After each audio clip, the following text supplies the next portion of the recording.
let's tell you exactly how India was fully prepared even in the seas. If there was any escalation by Pakistan, we were fully ready to strike from the Arabian Sea as well. And here's how. Here's how our sea hunters were ready. You had 36 frontline naval war assets that prowled Karachi waters. In the Arabian Sea, we had these naval drills going on.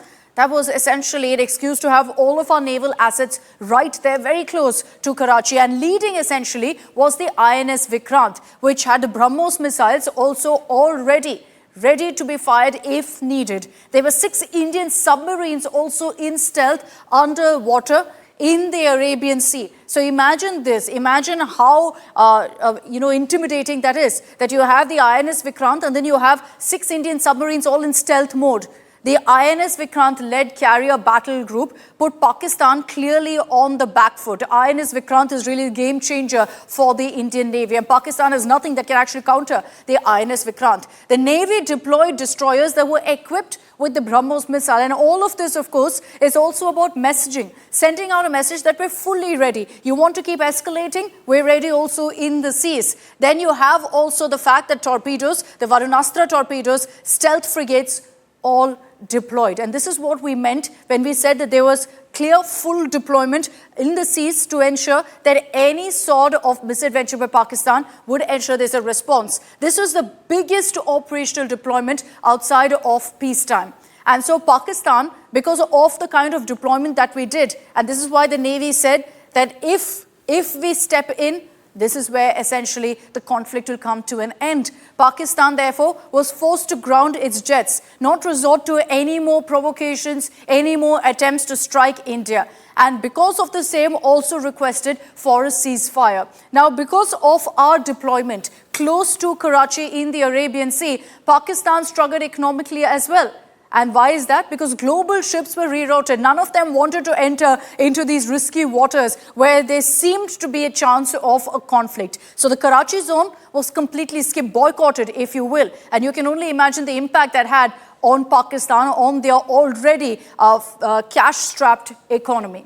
But let's talk about the INS Vikrant and why I refer to it as really a game changer that scared Pakistan into submission, into asking for a ceasefire. Now, on board the INS Vikrant, the Barak 8 surface-to-air missiles were fully locked and ready to go if needed. And why this is a game changer is because it's got a range of 70 kilometers. It's used for self-defense of the carrier group. And so at any point, if there's any threat to the INS Vikrant, the Barak 8 will be locked and loaded, ready to go. Then you have the BrahMos missile. We've been talking, of course, in great detail about what the BrahMos missile managed to do in Operation Sindoor in this conflict. And so we ensured that even in the seas, we had the BrahMos raring to go. With a range of 450 kilometers, it can target deep inside Pakistan. So from the Arabian Sea, if the BrahMos was fired, it would go right into the heart of Pakistan. We already did that from land, but from sea too, it could have hit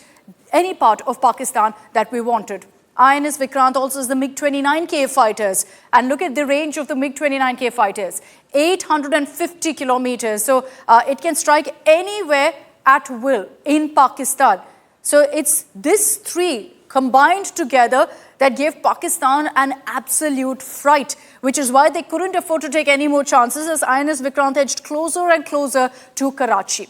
So let's tell you about the movement of INS Vikrant and how strategically the Indian Navy actually planned it to spook Pakistan and send out a message that if we need to, we can come towards you via Karachi as well. Essentially, this is where INS Vikrant was, in Karwar of Karnataka. On April 30th, much before Operation Sindoor started, about 8 days after the Pahalgam terror attack, the INS Vikrant left from Karwar and kept moving upward till it reached this particular stretch. Now, on May 3rd, this is where it had reached in Mumbai.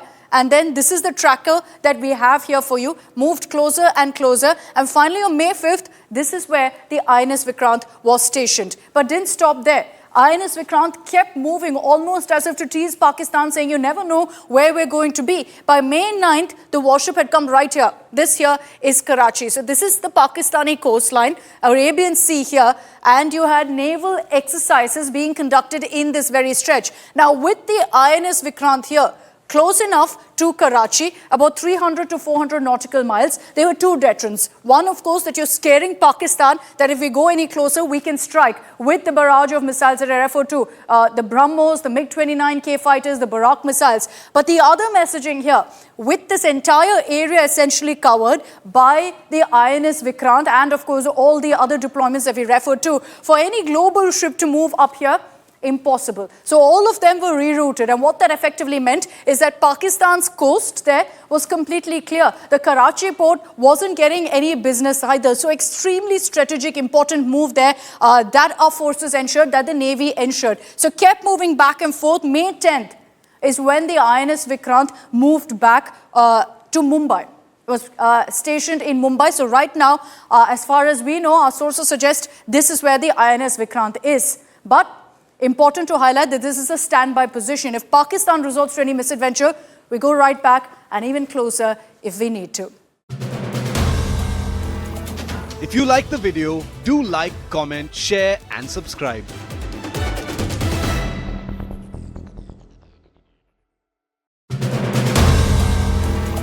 If you like the video, do like, comment, share and subscribe.